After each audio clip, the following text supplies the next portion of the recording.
బాను, చెప్పండి అమ్మగారు.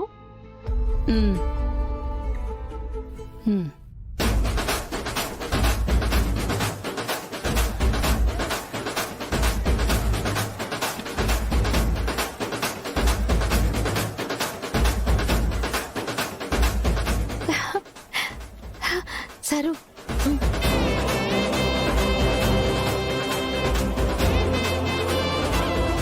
రుద్రా, ఏంటి ఆలోచిస్తున్నావు? తీసుకో, కొట్టు కొబ్బరికాయ.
వాడు సేఫో కాదో తెలియదు గాని గంగ మాత్రం సేఫ్.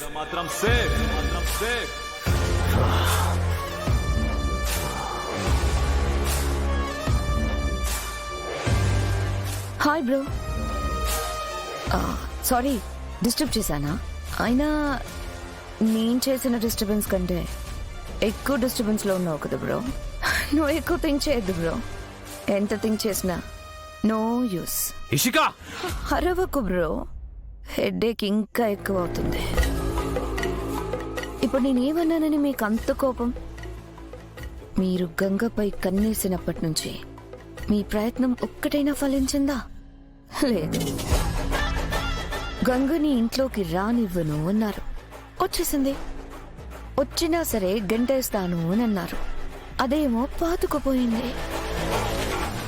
చివరికి దాన్ని నిమజ్జనం చేసేస్తాను అని అన్నారు, అది మాత్రం దేవుడి నిమజ్జనాన్ని అనుకున్నదనుకున్నట్టుగా జరిపించేసింది.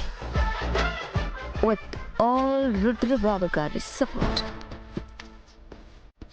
మేబీ మీరు సుపారీ ఇచ్చిన కిల్లర్స్ ప్రొఫెషనల్స్ కాదనుకుంటా బ్రో, ట్రైనింగ్ పీరియడ్లో ఉన్నారనుకుంటా. అందుకే చంపాలనొచ్చి చావు భయంతో పారిపోయారు. ఇది ఇంతటితో ఆగదు బ్రో. నెక్స్ట్ పెద్దత్తయ్య గారు, రుద్రబాబు గారు కలిసిపోవడమే ఆలస్యం. ఈరోజు నిమజ్జనంలో చూశారు కదా, కొబ్బరికాయ చేతికి పెట్టి కొట్టమనున్నారు. అక్కడే ఆవిడ మెల్ట్ అయిపోయారేమో అనిపించింది. అనిపించడం ఏంటి, మావయ్య గారు రుద్రబాబు గారికి ఇచ్చిన బిల్డప్ వింటే ఎవరైనా కరిగిపోవాల్సిందే. ఐ థింక్ కోర్టులో ఫైనల్ హియరింగ్లో పెద్దత్తయ్య గారు రుద్రబాబు గారికి సపోర్ట్గా కేసు వాపస్ తీసుకున్నా ఆశ్చర్యపోనక్కర్లా. రుద్రబాబు గారిని క్షమించేసి అంతా కలిసిపోయాక ఇక మీకు నాకు పనే ఉంటుంది. ఆస్తిని, వ్యాపారాన్ని రుద్రబాబు గారు ఏకఛత్రాధిపత్యంగా ఏళ్తారు. మనం సర్వెంట్స్లా పడి ఉండాల్సిందే. అయినా ఇంకేం టెన్షన్స్ ఉంటాయి. అందుకే హాయిగా రెస్ట్ తీసుకో బ్రో. Good night.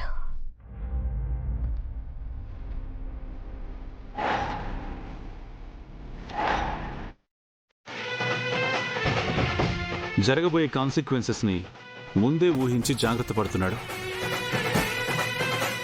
యాక్చువల్లీ నేను మిమ్మల్ని మార్ట్కు పిలిపించడానికి అండ్ ఇన్ని రోజులు వర్క్కి రాని గంగని అదే పనిగా వర్క్కి తీసుకురావడానికి ఒక రీజన్ ఉంది.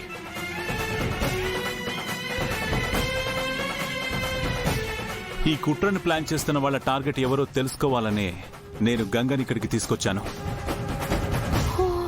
గంగ బ్యాగ్లో ఆయిల్ ప్యాకెట్ని ప్లేస్ చేసి తన నిందులు ఇరికించాలనుకున్నారు. దీంతో వాళ్ల టార్గెట్ గంగా అండ్ నా ఫ్యామిలీ రెప్యుటేషన్. ఈ రెండు ఇంటర్లింక్ ఉన్నాయని ఇప్పుడు నాకు అర్థమవుతుంది ఎస్ఐ గారు.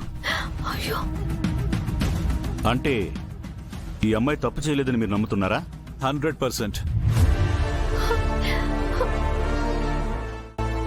ప్రాణం పోయినా సరే తను తప్పు చేయదు. చెప్పాను కదా, ఆ క్రిమినల్ టార్గెట్ ఏంటో తెలుసుకోవడానికే నేను ఈరోజు తనని వాంటెడ్గా తీసుకొచ్చాను. తను తప్పించుకోవడానికి గంగ నిరికించాలని చూశాడు. బట్ నాకు క్లారిటీ ఇచ్చాడు. బహుశా ఇది అతను ఎక్స్పెక్ట్ చేస్తుండడు. ఫుటేజ్ మాయం చేసినంత మాత్రాన తప్పించుకోగలనుకుంటున్నాడేమో. ఈ రోజు కాకపోయినా రేపైనా దొరికి తీరుతాడు.